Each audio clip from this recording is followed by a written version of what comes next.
Hello dear students. आज हम BTech civil के थर्ड ईयर के जो सेमेस्टर है उसमें एक बहुत ही महत्वपूर्ण सब्जेक्ट है हमारा रिवर इंजीनियरिंग। उसका यूनिट नंबर फर्स्ट की हम लोग स्टडी करेंगे। तो बढ़ते हैं अपने आगे की तरफ। तो जैसे कि हम लोग जानते हैं कि जो हमारा सब्जेक्ट है रिवर इंजीनियरिंग, इसमें टोटल हमारी 5 यूनिट है। यूनिट नंबर जो फर्स्ट है हमारा वो है introduction to river morphology. Unit number second है behaviour and hydraulics geometry. Unit number third है socio cultural influences and river restoration. Unit number four है bio engineering techniques and data analysis. Unit number five है river training and protection work. तो जैसे कि हम लोग जानते हैं कि टोटल हमारी 5 यूनिट है और प्रत्येक यूनिट से 14-14 मार्क्स के क्वेश्चन पूछे जाते हैं। तो जो हमारे पेपर एग्जाम में आता है वो हमारा होता है 70 मार्क्स का। ठीक है, ये हमारा बेसिकली एग्जाम की उससे हमारा पॉइंट ऑफ व्यू है। अब हम देखते हैं कि जो हमारी फर्स्ट यूनिट है उससे काफी क्वेश्चंस प्रीवियस ईयर में पूछे गए हैं। तो हमारा क्वेश्चन नंबर फर्स्ट है explain the classification of river in detail. ये क्वेश्चन 2016, 17, 17, 18, 22, 23 में पूछा गया है। क्वेश्चन नंबर टू की यदि हम बात करें तो ये है define Himalayan and non Himalayan river. ये क्वेश्चन 2013, 14, 17, 18 और 20 से 21 के सेशन में पूछा गया और इस बार भी इसके आने की संभावना ज्यादा है क्योंकि काफी काफी बारी क्वेश्चन रिपीट हुआ आपका।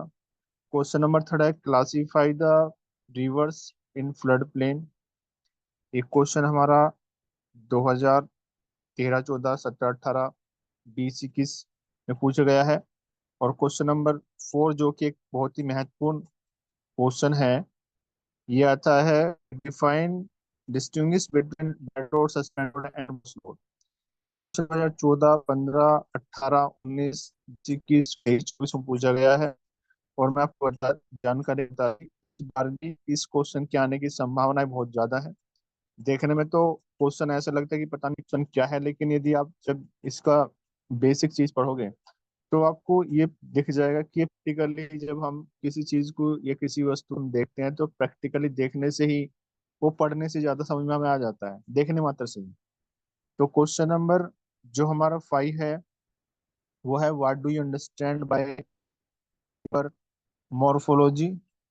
ये क्वेश्चन 2014, 15, 18, 19, 20, 21 और 23, 24 में पूछा गया है। और मैं आप सभी की जानकारी के लिए बता दूं कि आप जो ये सब्जेक्ट पढ़ रहे हैं रिवर इंजीनियरिंग, ठीक है, ये एक थ्योरेटिकल सब्जेक्ट है हमारे लिए। ठीक है, और हम यदि डायग्राम के माध्यम से ही यदि चीजों को समझ लेते हैं तो हमारे लिए थ्योरी पढ़ना और उसको याद करना, लॉन्ग टर्म के लिए उसको याद रखना बहुत ही आसान पड़ जाता है। और एक बात मैं आपको और बताना चाहूंगा कि आप जब एग्जाम में बैठे एग्जाम देने के लिए, ठीक है, तो उस समय आप ये कोशिश करना आप लोग किसमें आप उसके यदि डायग्राम के माध्यम से अपनी कॉपी में समझ किया करेंगे तो उससे आपके जो मार्क्स हैं वो बहुत अच्छे आएंगे।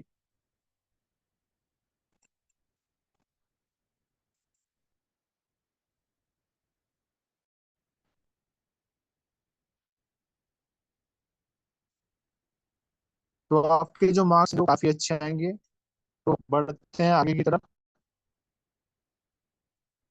तो जो हमारा यूनिट नंबर फर्स्ट है, जैसे कि हम लोग जानते हैं कि इंट्रोडक्शन टू रिवर मॉर्फोलॉजी है, जो हमारी फर्स्ट यूनिट है। तो इसके यदि हम सिलेबस की बात करें तो इसको हम एक फ्लो के माध्यम से समझ सकते हैं।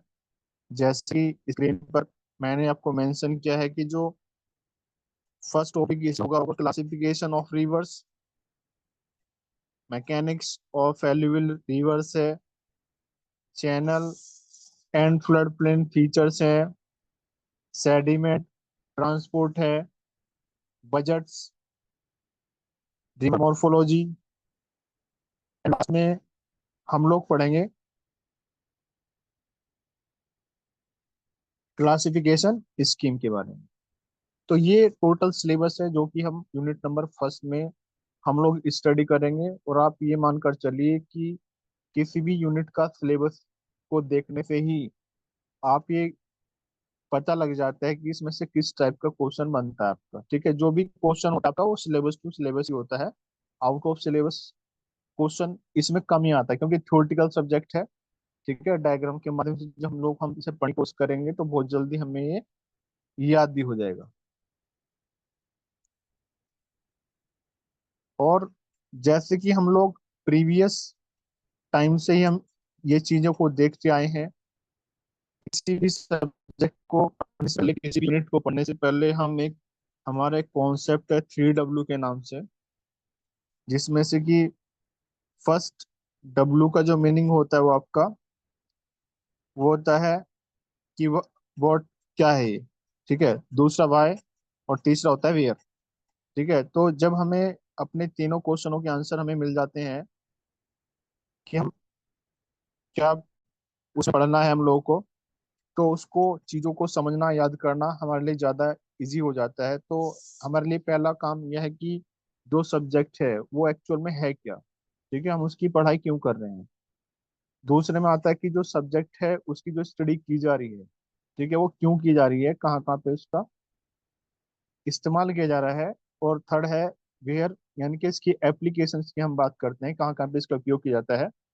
आप सभी लोग सिविल इंजीनियरिंग के स्टूडेंट हैं, और सिविल इंजीनियरिंग में एक बहुत बड़ा स्कोप है, क्योंकि आपने डिपार्टमेंट का नाम सुना होगा, इरिगेशन डिपार्टमेंट, सिंचाई विभाग आपका आता है। तो सिंचाई विभाग में जनरली जो काम का होता है वो जितने भी आपकी नदियां, नहरें और कैनल्स होती हैं, ठीक है, उनसे संबंधित उनके डिजाइनिंग की, उनके पैटर्न की, उनकी ज्योग्राफिकल कंडीशन की उसमें बात की जाती है। तो ये जो सब्जेक्ट हमारा रिवर इंजीनियरिंग है, ये जनरली उसी से ही रिलेट करता है आपका।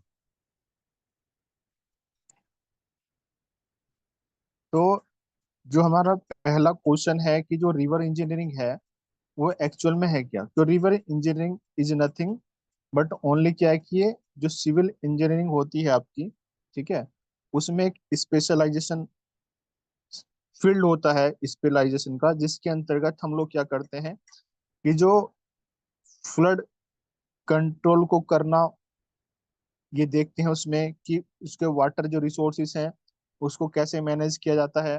ठीक है, उसको कैसे नेविगेट किया जाता है, और उसका एनवायरनमेंट पर क्या इफेक्ट पड़ सकता है, क्या नेगेटिव हो सकता है, क्या पॉजिटिव हो सकता है। तो ये होता है हमारा रिवर इंजीनियरिंग। ठीक है, अब बात करते हैं कि जो रिवर इंजीनियरिंग होता है हम उसकी स्टडी क्यों करें। जैसे कि हम लोग जानते हैं कि जो कोई भी सब्जेक्ट होता है या कोई भी आप लोग कोर्स कर रहे हैं, चाहे अपने डिप्लोमा लेवल से क्या है, या बीटेक करने, बीटेक के बाद आप कोई दूसरा एजुकेशन सिस्टम में आप जाओगे, ठीक है, या आप कोई जॉब कर रहे हो, तो हर चीज का अपना अपना कुछ ना कुछ मोटिव होता है, ऑब्जेक्ट होता है उसका। तो यहाँ पर भी इस सब्जेक्ट का ऑब्जेक्ट रखा गया है कि इसको सब्जेक्ट का पढ़ाने का हमारा मोटिव क्या है।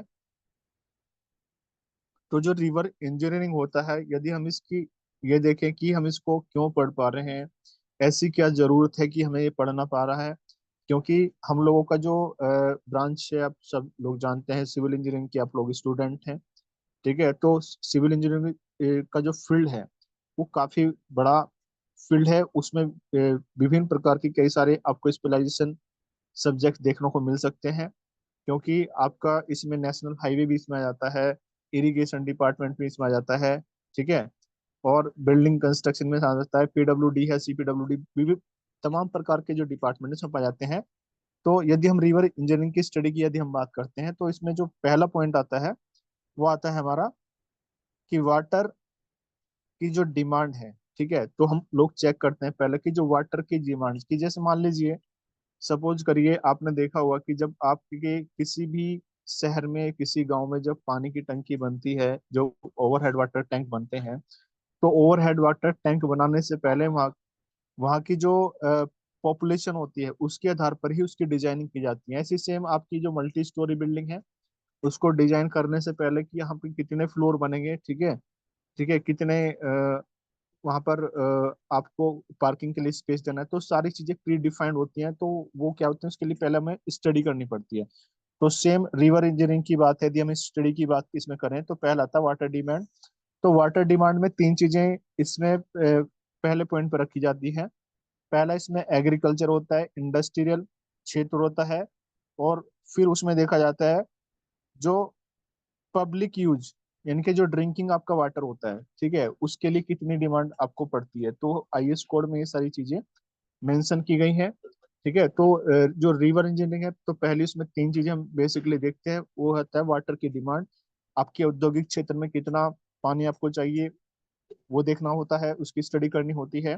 ठीक है ना, डेली पीने के लिए पब्लिक के लिए कितना पानी आपको जरूरत पड़ती है। और तीसरा जो इसमें आता है वो आता है आपका एग्रीकल्चर। सेकेंड इसमें आता है फ्लड कंट्रोल और डाइजेशन मिटिगेशन। तो इसमें क्या होता है कि जो आपदा के समय आपने देखा होगा कि जब कहीं पर बारिश अधिक पड़ती है, तो उस समय बाढ़ आने की संभावनाएं ज्यादा हो जाती हैं। विभिन्न क्षेत्रों में बाढ़ आने से काफी जन माल की हानि होती है। तो इसमें इसका फायदा क्या होता है आपको, कि जब आपका ओवरफ्लो होने लगता है नदी के अंदर, तो उस समय आप उसको कैसे, रिवर को कंट्रोल करना है, ये सारी चीजें हम इसकी स्टडी करते हैं। उसके डिजाइनिंग कैसा होना चाहिए, उसको किस प्रकार से हम लोग कंट्रोल कर सकते हैं, जो बाढ़ फ्लड आता है आपका, उसको किस प्रकार से वहां पर कंट्रोल किया जाता है, ये सारी चीजें हम लोग वहां पर स्टडी करते हैं। और यहाँ पर देखिए ट्रांसपोर्टेशन, ठीक है ना, तो ट्रांसपोर्टेशन में हम लोग क्या करते हैं, इसमें जो नेविगेशन है उसको, ट्रांसपोर्टेशन का ये चीज देखते हैं कि किस प्रकार, ठीक है, जो आपका जो गुड्स और पीपल्स होते हैं, जैसे आपने देखा होगा समुद्र में शिप चलते हैं, तो एक कंट्री से दूसरी कंट्री में आ जाने के लिए शिप का यूज करते हैं। तो शिप कहाँ चलते हैं, आपके पानी के अंदर, ठीक है। तो ऐसी सेम जो बड़ी बड़ी नदियां होती है, तो वहां के नाव के द्वारा भी इसे एक ट्रांसपोर्ट के तौर पर भी यूज किया जा सकता है। इसकी भी हमें स्टडी करनी होती है। एनवायरमेंटल सस्टेनेबिलिटी, तो इसमें ये चेक किया जाता है कि जो हमारा नेचुरल एनवायरनमेंट होता है, जो हमारा प्राकृतिक पर्यावरण है, और जो मनुष्य की जो जरूरतें हैं, जो नदी से पानी यूज किया जाता है एग्रीकल्चर के लिए, चाहे इंडस्ट्री के लिए, चाहे बेसिक नीड के लिए, ठीक है, तो उसमें किस प्रकार से बैलेंस बनाया जा सकता है। तो ये होता है हमारा एनवायरमेंटल सस्टेनेबिलिटी, कि हम उसका यूज करें और किसी भी प्रकार का एनवायरमेंट पर कोई भी नेगेटिव इफेक्ट ना पड़े। इन डिसिप्लिनरी, यदि हम अप्रोच की बात करें, तो जैसे कि इसमें आपका हाइड्रोलॉजी होता है, आपका हाइड्रोलिक्स होता है आपका, ठीक है।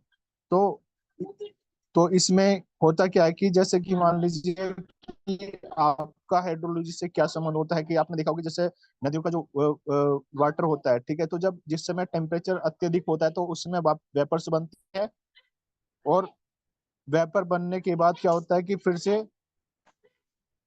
बादल का निर्माण होता है, ठीक है।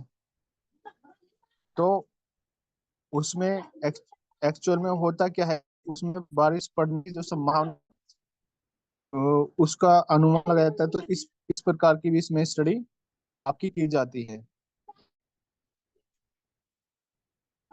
यदि आप इसके एप्लीकेशन की यदि बात करते हैं कि रिवर इंजीनियरिंग की जो होता है हमारा, उसकी क्या क्या एप्लीकेशन होती है, तो पहला तो इसमें होता है फ्लड कंट्रोल, ठीक है। तो यानी कि फ्लड कंट्रोल करने में इसका योगदान होता है, ठीक है। तो फ्लड कंट्रोल किया जाता है। वाटर रिसोर्स जितने भी हमारे होते हैं उसको मैनेज करने में भी इसका उपयोग किया जाता है। नेविगेशन हम बात करें तो नेविगेशन में हम लोग क्या करते हैं, तो नेविगेशन हम लोग पढ़ते हैं जैसे कि आपकी जो रिवर्स होती है उसकी डेप्थ क्या है, जो चैनल है हमारा उसकी डेप्थ क्या होगी, उसकी क्या होगी। ठीक है? और इसमें भी इसका यूज किया जा सकता है। जैसे हाइड्रो पावर जनरेशन, तो हाइड्रो जनरेशन भी एक है। जितने भी आपके पावर प्लांट बनते हैं वो सब के सब पानी बनते हैं। ठीक है, क्योंकि उनके जो टरबाइंस होते हैं पानी के पानी की पड़ती है, तो जितने भी पावर प्लांट्स हैं सब रिवर्स पर ही बनाए जाते हैं। इरोजन कंट्रोल के लिए हम करें, ठीक है, तो इसमें अपने जो नदियां होती हैं उनके जो होते हैं, ठीक है, उनके कटाव के लिए क्या किया जाता है, उसकी स्टडी की जाती है। ठीक है, तो वहाँ पे भी इसका यूज किया जा सकता है। क्योंकि अपने देखो जो बड़ी बड़ी जो नदियां होती हैं, तो वहां से जब ऊपर आप कोई भी क्रॉसिंग के लिए आप चाहे आप चैनल बना रहे हो, तो अपने देखोगे नदियों की अत्यधिक पानी के कारण वहां पर कटाने की संभावना ज्यादा होती है। तो इस चीज का भी उपयोग वहाँ वहाँ पर किया जाता है। सैनिटेशन मैनेजमेंट भी किया जा सकता है। चैनल ब्लॉकेज के लिए वाटर क्वालिटी के लिए भी के लिए माना जाता है। रिस्टोर सर्चिंग के लिए भी इसका उपयोग किया जाता है। वाटर क्वालिटी जो मैनेजमेंट है उसमें भी इसका उपयोग किया जाता है। जैसे आपने देखा होगा कि जब पानी आपके जो नालों में से आपके नदियों में जाता है, तो उससे क्या होती है, क्वालिटी खराब होने की संभावनाएं उससे ज्यादा होती है। तो उसके लिए हम लोग को क्या करना पड़ता है कि उसका एक डिटेल स्टडी करनी पड़ती है कि उसका टीडीएस और कितना होना चाहिए जो इंडस्ट्री से आपका निकला हुआ है। ठीक है, तो उनको मेंटेन करने की हो क्या कि मान लीजिए वैल्यू उसका ज्यादा है, टीडीएस यदि ज्यादा है तो वो मान जो आपने से निकला हुआ है यदि डायरेक्टली रिवर के अंदर जा रहा है, तो उससे क्या संभावना है कि जितने भी आप में आने वाले तो उनकी कैसे तो इससे क्या होता है, एनवायरमेंट आपका डिसबैलेंस हो सकता है। ठीक है, अब बात करते हैं जो कि हमारा एक महत्वपूर्ण टॉपिक है सिलेबस में। तो इस क्लासिफिकेशन ऑफ रिवर को हम एक पॉइंट के माध्यम से समझ सकते हैं। तो पहले इसमें हम इसके टोपोग्राफी का मतलब कि जो भू स्थल आकृति है नदियों की। ठीक है, तो यानी कि जब आपकी ग्लेशियर पिघलते तो पहले पानी कहाँ पे आता है, आपका जो जल होता है आपका पहाड़ियों से फिर मैदानी क्षेत्र में होता है, मैदानी क्षेत्र से होता हुआ फिर वो आपका समुद्र है। तो उनकी स्थल आकृति के आधार पर इसका कुछ क्लासिफिकेशन होता है। जैसे कि आपका यदि हम रिवर्स हिल्स की बात करें, तो इसमें क्या होता है कि जो बड़े बड़े बोल्डर्स होते हैं वो उस पानी में पाए जाते हैं। और यदि हम प्लेन की बात करें, रिवर प्लेन, तो उसमें क्या होता है कि जितने भी आपके हिल्स होती हैं, ठीक है, तो जब हिल्स से पानी आपका मैदानी क्षेत्र में आता है, तो उस समय उसमें दो क्रियाएं हैं, एक एग्रीडिंग एग्रेडिंग है और एक को बोलते हैं डिग्रेडिंग। ठीक है, तो इसके कारण क्या होता है कि जो आपकी जो होती हैं पहाड़ी होती हैं, तो वहां से क्या होता है कि उन पहाड़ियों का जब कटा होता है तो वहां से छोटे छोटे पार्टिकल्स होते हैं पत्थरों के, ठीक है ना, वो पानी में मिक्स हो जाते हैं और वो आपके ग्राउंड पे आ जाते हैं। यदि हम टाइडल्स रिवर की इसमें बात करें, तो जितने भी समुद्र के किनारे के क्षेत्र होते हैं जहां पर आपकी जो नदियां होती है वो समुद्रों से आकर मिलती हैं, तो उनमें क्या होता है कि ज्वार भाटा आते हैं, तो जिसके कारण उसकी जो स्थलाकृति होती है वो कुछ अलग प्रकार की होती है। हम फ्लड हाइड्रोग्राफ की करें, तो फ्लड हाइड्रोग्राफ के आधार पर इसको दो भागों में गया है। पहला है फ्लैशी रिवर। जैसे कि आप नाम से स्पष्ट है कि फ्लैशी रिवर का मतलब है कि वहां पर जो पानी है आपका जो जल है, जो नदी है और नदी के अंदर जो जल है उसके जो डेप्थ है, जो यानी कि उसके जो वॉल्यूम की यदि हम बात करें या उसकी हम डेप्थ की बात करें, तो उसमें कुछ ना कुछ फ्लक्चुएशन होता है। ठीक है, साल भर में आपने भी ये नोटिस किया होगा कि जो नदियां होती हैं उनमें साल भर कंटिन्यूअसली एक ही वे में, ठीक है ना, कभी भी पानी फ्लो नहीं हो पाता, कभी उनका वॉल्यूम कम, कभी आपने देखा होगा, कभी उसमें पानी की मात्रा कम होती है, कभी ज्यादा हो जाती है। ठीक है, तो ये सारी सीजनल वेरिएशन इसमें होता रहता है। तो यदि इसकी बात करते हैं तो इसमें आता है सडन फ्लक्चुएशन। तो सडन फ्लक्चुएशन होता है, मैंने आपको बताया था कि जो रिवर की जो डेप्थ होती है, जो वाटर का लेवल होता है, उसमें फ्लक्चुएशंस आपको देखने को मिल सकता है। गर्मी में ज्यादा होगा, ठीक है, इसमें जब बर्फ मेल्ट होती है तो पानी ज्यादा आता है नदी के अंदर।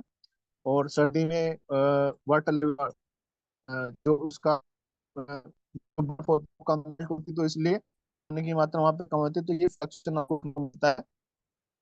यदि हम बात करें इससे फ्लड की, तो आपने देखा होगा कि जब पानी जो जो जो आपकी पहाड़ों पर जो बर्फ होती है, जब वो मेल्ट होती है तो मैदानी क्षेत्र तक आते आते उसमें क्या ढलान बन जाते हैं, ठीक है ना। आपने स्टेप देखे होंगे, स्टेप का मतलब वो स्लो बनता है अपना होगी। तो पत्थरों के कटा होने का बाद स्लो कंटिन्यूअसली बनता रहता है, तो उसे बोलते हैं स्टेप फ्लड हाइड्रोग्राफ। ठीक है, ये ड्यूरेशन के लिए हम बात करें, जो सिचुएशंस हमें नदियों में देखने को मिलता है वो शॉर्ट ड्यूरेशन के लिए होता है, ठीक है। ऐसा नहीं हो सकता कि यदि पानी कम हो गया है तो वो कंटिन्यूअसली पानी कम रहेगा, या पानी ज्यादा है तो ज्यादा ही रहेगा, तो वो फ्लक्चुएशन उसमें आता रहेगा, लेकिन वो शॉर्ट ड्यूरेशन के लिए होता है।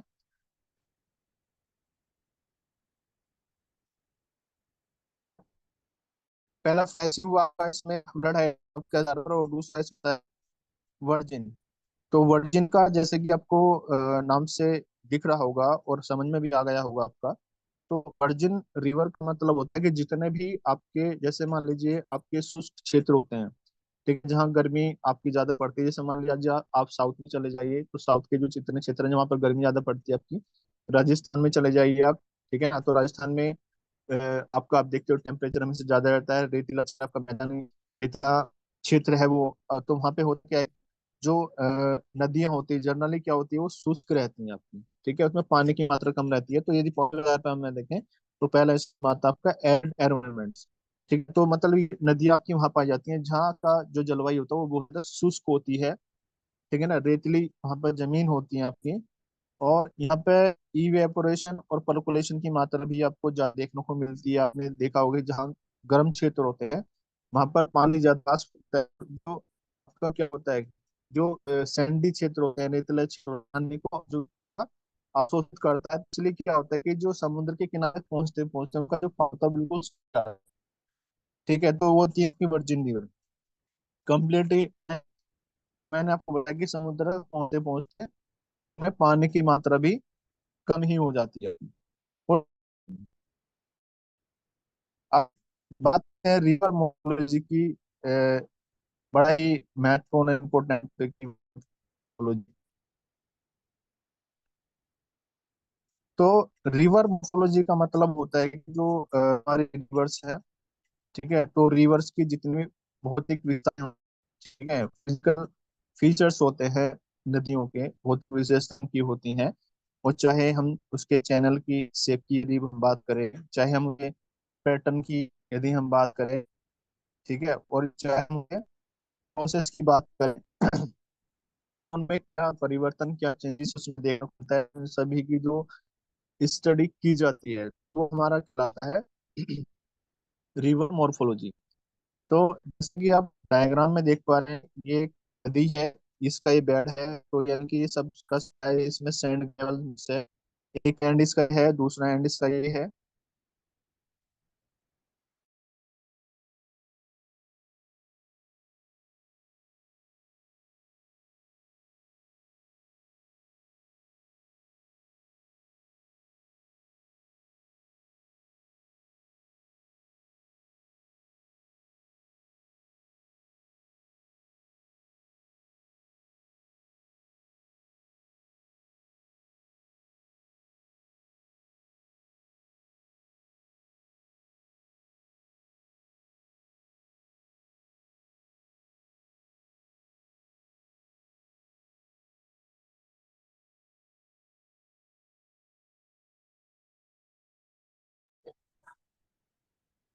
अंकित सर, आपकी आवाज नहीं आ रही है।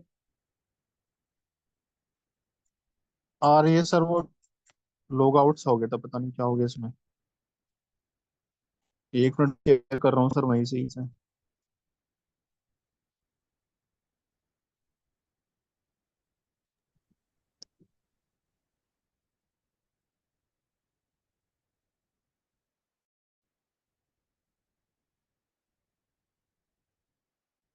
तो सभी स्टूडेंट स्क्रीन को से देखेंगे।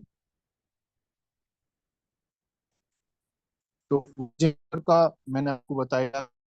ठीक है, तो मॉर्फोलॉजी की मैं बात करता हूँ। मॉर्फोलॉजी का जो बेसिक मीनिंग है वो यही है, जो रिवर्स होती हैं आपकी जो फिजिकल यानी कि जो भौतिक विशेषताएं होती हैं, चाहे आपके चैनल की हम शेप की बात करें, उसकी पैटर्न की बात करें, इसकी प्रोसेस की हम बात करें, तो की जो स्टडी करना होता है वो जनरली रिवर मॉर्फोलॉजी कहलाता है। और ये क्वेश्चन करीब करीब 4 से 5 बार एग्जाम में पूछा है। और जैसे कि आप लोग स्क्रीन पर देख रहे हैं, एक आपकी डिजाइन हो गया बेड। इसमें इसमें जो मिक्स है आपका ये सैंड ग्रेव।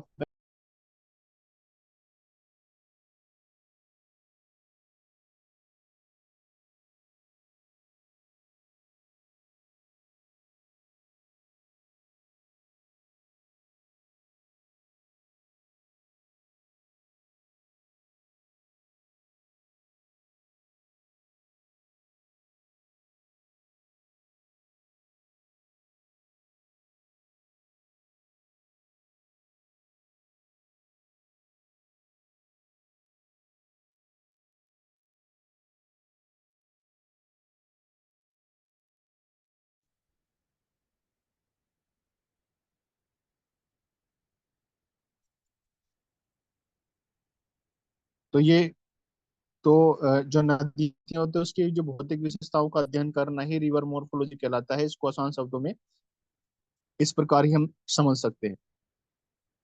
और ये aspect इसमें कुछ विशेष बिंदु होते हैं जिनको हम इस प्रकार समझ सकते हैं कि एक होता है इसमें चैनल जो बात करते हैं, इसमें चैनल बात। और चैनल पैटर्न की यदि बात करें तो चैनल पैटर्न में इतना भी चैनल पैटर्न का मतलब होता है कि जब पानी आपका आपकी पहाड़ी से ग्राउंड लेवल या मैदानी क्षेत्रों तक आता है तो उसकी विभिन्न प्रकार की जो शेप जो कटी है वो आपको देखने को मिलती है। तो उसमें एक होता है आपका ब्रेडेड होता है और एक होता है स्ट्रेट पैटर्न। स्ट्रेट पैटर्न बिल्कुल जो नदी होती है बिल्कुल सीधी चलती है। ठीक है, इरोजन ट्रांसपोर्टेशन।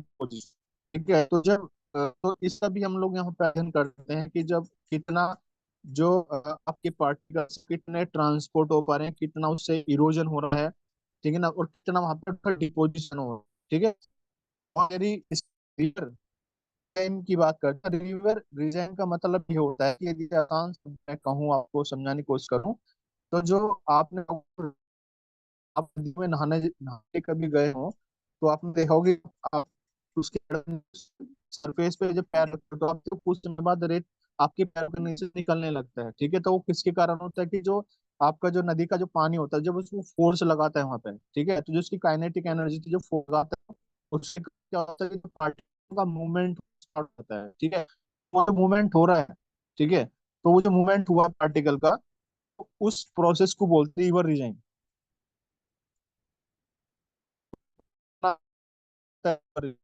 यहाँ पर पढ़े हैं, ये सेंटेंस बन जा रही है। और ये जो आसपास का जो खाली क्षेत्र है, ठीक है ना, ये फ्लड प्लेन के लिए लिखा गया है। तो जब पानी कम होती है, जो sentences होती है, जब पानी की मात्रा अधिक हो जाती है, यानी कि बारिश के दिनों में क्या होता है कि फ्लड आने की संभावना ज्यादा होती है, पानी की मात्रा ज्यादा आती है। तो उस केस में जो पूरा क्षेत्र में पानी आपका फैल जाता है, तो इतना क्षेत्र रखा जाता है। भी हमें स्टडी करनी पड़ती है कि इतना क्षेत्र वहां पर तापमान जो पानी है वो कम से कम हो। तो जब आपकी रिवर होती है तो उसमें होता है कि इसमें कुछ स्लाइडिंग ग्रेन होते हैं, कुछ रोलिंग ग्रेन होते हैं, और वहां पर कुछ जो सल्टेशन की भी कुछ क्रिया होती है। तो आपके जो पार्टिकल्स इस तरह की मूवमेंट करते हैं पानी की काइनेटिक एनर्जी के कारण। यहाँ हम बात करें क्लासिफिकेशन यहाँ पर दिया गया है। तो रोजन रिवर की यदि हम बात करें तो रोज एक साइंटिस्ट था जो फॉरेन के हुए हैं, उनके आधार पर ही रिवर क्लासिफिकेशन रखा गया था इस सिस्टम का नाम। और क्वेश्चन भी एक बहुत ही महत्वपूर्ण क्वेश्चन है जो कि प्रीवियस ईयर में कई बार आपका पूछा गया है।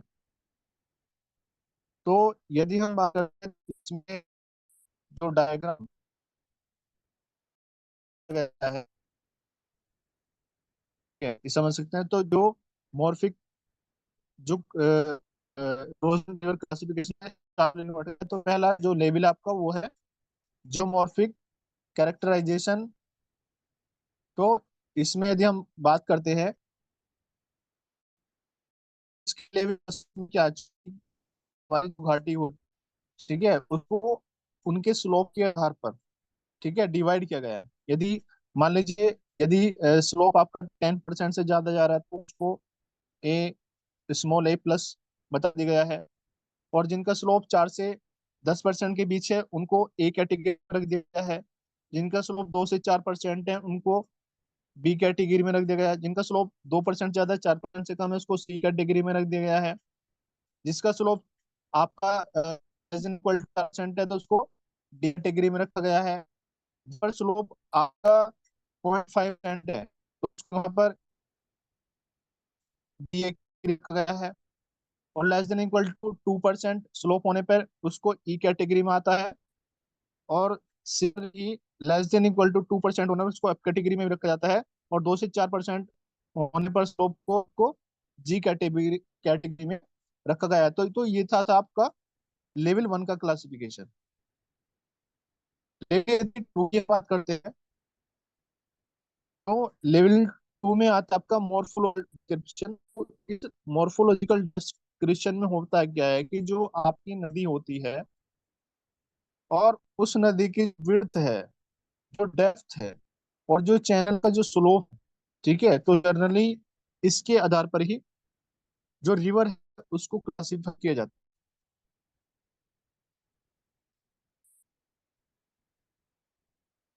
12th में आता है आपका assessment of stream condition. Assessment of stream condition का मतलब ये होता है कि जब आपकी जो नदी है उसका जो उद्गम स्थान है, जैसे मान लीजिए गंगा है, ठीक है, गंगा है, ब्रह्मपुत्र नदी है, तो हिमालय, ठीक है, तो इनके उद्गम स्थान से लेकर और इनके एंड पॉइंट तक, यानी कि जहां पर ये जिस पॉइंट पर जाकर समुद्र से मिलती है, ठीक है, तो इस बीच में उसकी जो कंडीशन है, उसका शेप पैटर्न क्या रहा है, तो क्या कहता है आपका असेसमेंट ऑफ स्ट्रीम कंडीशन। तो उस चीज उसके आधार पर भी हम रिवर कर सकते हैं।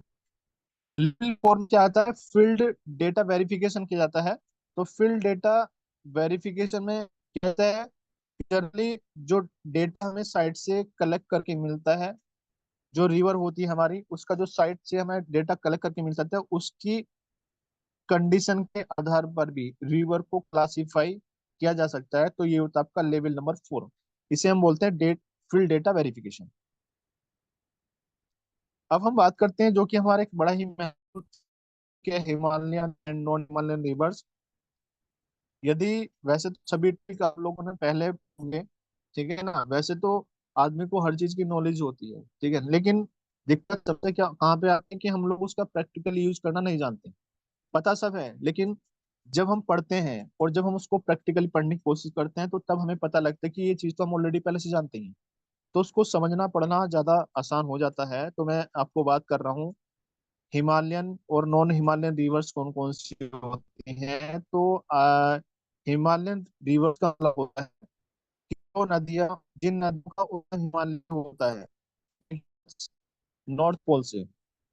तो जिन नदियों का उद्गम आपके नॉर्थ पोल से होता है ऐसी नदियां हिमालयन रिवर्स कहलाती हैं। जैसे कि आपकी गंगा होती है, उत्तर नदी है, और आपकी इंडस है, ठीक है। तो ये जो नदियां हैं ये आपकी हिमालयन रिवर्स होती हैं। और ये किस प्रकार उद्गम होती हैं, तो जो नॉर्थ आपके दो पोल होते हैं, एक नॉर्थ पोल होता है, एक साउथ पोल होता है, ठीक है। तो नॉर्थ पोल में जो आपके ग्लेशियर होते हैं, तो ग्लेशियर यानी कि जो वहां पर बर्फ की जो चट्टाने हैं जब वो पिघलती हैं तो उनके मेल्ट होने से पिघलने से वो पानी में कन्वर्ट हो जाती हैं, जिसके कारण वो जो पानी आपका पहाड़ों से होता हुआ आपके मैदानी क्षेत्रों से गुजरता हुआ समुद्र तक पहुंच जाता है।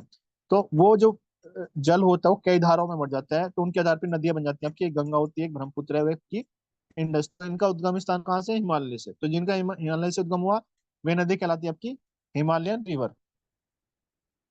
अब बात करते हैं नॉन हिमालयन रिवर्स की। तो नॉन हिमालयन रिवर्स होती है जिनका उद्गम स्थान हिमालय नहीं होता है। तो ऐसी नदियां क्या कहलाती है? ऐसी नदियां को यदि दूसरे शब्दों में कहें तो नॉन कहा जाता है, यानी कि ये ऐसी नदियां होती है जिन वर्ष भर पानी नहीं रहता। ये नदियां कभी कभी इनमें पानी आ जाता है, कभी नहीं आता है। तो जैसे कि आपने देखा होगा कि जो राजस्थान में जो नदियां पाई जाती हैं, ठीक है, राजस्थान ऐसा शुष्क क्षेत्र है जहाँ पे वहां भी नदियां होती हैं आपकी। वहां पे होता है कि सीजनली है, बारिश का समय तो का फुल हुआ तो बारिश का समय निकल जाता है, तो उस समय का जो धारा है वो सूख जाती है। तो ऐसी नदियां कहलाती है नॉन हिमालयन रिवर्स। वर्ष भर पानी नहीं रहता, सीजनली पानी आता है, उसके बाद ये सूखने लगती है। तो जैसे कि फिगर में आपको दिखाया जा रहा है, कुछ इस प्रकार भी आपको देखने को मिल सकती हैं। अब बात करते हैं एग्रेडेशन और डिग्रेडेशन की। ठीक है, तो एग्रेडेशन में वो क्या है? आपने देखा होगा कि आपको मैं ये फिगर थोड़ा जूम करके यहाँ पर एक छोटे से रेत के टीले बने हुए हैं, दिखाई दे रहे हैं। तो जब आपने देखा होगा कि जब नदियां जो होती, तो उस क्या होता है कि जगह जगह आपको रेत के टीले आपको देखने को मिलते हैं, उसमें कंकड़ रेत वगैरह सब होती हैं। तो जब आपके जो रेत स्टैंड होता है और जो आपके ग्रेवल्स होते हैं, जब आपके इकट्ठे होकर वे इकट्ठे होने लगते हैं, तो उस क्रिया को बोलते हैं एग्रेडेशन। ठीक है, जैसे इस नदी किसी भी नहर में आप एंट्री करते हो नहाने के लिए, तो कहीं पर उसका जो सरफेस एरिया होता है, ठीक है, कहीं पे अप होता है, कहीं पे डाउन होता है। ठीक है, तो जहाँ पे ज्यादा मात्रा में पार्टिकल्स इकट्ठे हुए हैं तो वहाँ पे एरिया उड़ जाता है, और जहाँ पे उनका ट्रांसपोर्ट हो जाता है तो वहाँ पे उनका लेवल डाउन हो जाता है। तो जब आपके पार्टिकल्स इकट्ठे होते हैं नदी के तल पर, तो उस विधि को बोलते हैं एग्रेडेशन। यदि हम इस जैसे कि आप स्क्रीन पर देख पा रहे थे, ये आपकी एक पहाड़ी है, तो यहाँ से जब आपका पानी आता है ऊपर पहाड़ी से, तो उससे क्या होता है कि जो चट्टान होती हैं वो छोटे पहाड़ी से, तो जब कंडीशन होने लगता है तो विधि आती है आपकी ग्रेडेशन। यदि डिग्रेड बात करें, डिग्रेडेशन जैसे कि नाम से स्पष्ट है, यानी कि कमी हो जाना। तो जब आपने देखा कि जब आप नहाते थे किसी नदी या नहर में, तो आपके पैरों के नीचे से जो रेत निकलता था तो वो क्या था? ट्रांसपोर्ट होता है आपका। ठीक है, तो आप समझ सकते हैं कि जब आपके जो पार्टिकल्स होते हैं, चाहे सैंड हो चाहे ग्रेवल्स बजरी पत्थर कुछ भी हो, जब उनका पानी के द्वारा मूवमेंट होने लगता है तो वो क्या होता है, वो एक जगह से दूसरी जगह ट्रांसफर होने लगते हैं। तो उससे क्या होता है? तो वो जो विधि है, वो जो क्रिया होती है आपकी, वो डिग्रेडेशन पर कमी होने लगती है आपकी। मूवमेंट होगा तो डिग्रेडेशन है, और यदि वो इकट्ठे हो रहे हैं मूवमेंट होने के बाद तो वो एग्रेडेशन है। तो इसको अपना रखना, डिग्रेडेशन मतलब एग्रेडेशन है। और जब उनका मूवमेंट होता है एक जगह से दूसरी जगह, आपको के वहां पर क्या होगी? जब आपकी पहाड़ी आता है हिमालय से, तो वहां पर जो जिन क्षेत्र से पानी होते जाता है, तो आप कुछ समय बाद देखते हो कि वहां पर जो आपकी जो चट्टाने होती हैं, वो चट्टाने क्या होती हैं? वो पानी के बहाव के कारण क्या होती है? कटने लगती हैं, तो वे छोटे होने लगते हैं। तो वो किस में कन्वर्ट हुई आपकी? वो कन्वर्ट होगी सैंड में। धन से तो उनके इकट्ठे होने से सैंड बड़े बड़े टील बन जाते हैं। ठीक है, तो एग्रेडेशन होगा तो डिग्रेडेशन होगा।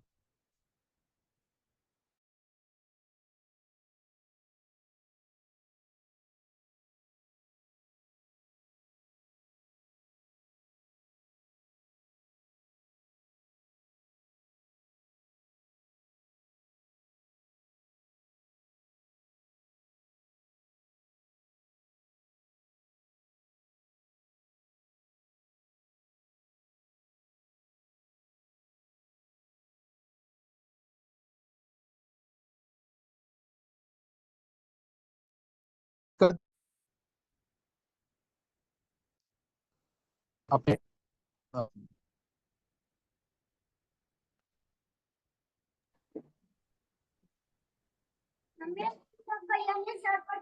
सर हो गया कंप्लीट लेक्चर? आप, आप एक लाइन से बस सुनो। हो गया सर? एक मिनट है सर। है सर? तो अपना जो लास्ट टॉपिक है वहां पर हम बात करते हैं अपने बैड लोड सस्पेंडेड लोड की अच्छा करा दो और मास लोड की। तो एक करा दो सर। तो भी हम एक बड़े ही आसान वे में आपको समझाने की कोशिश करूंगा कि जो बैड लोड होता है आपका, ग्रेवल्स होते हैं कि जो गेट होती हैं।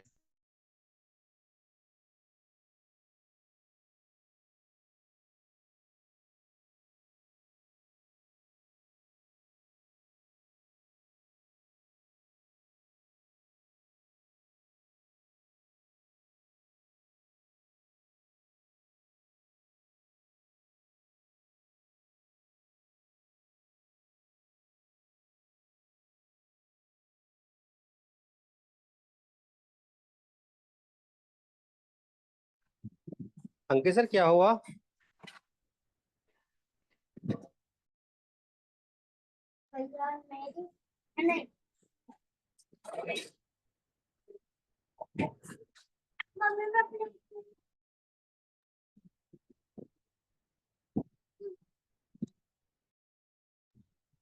Thank you student, thank you sir.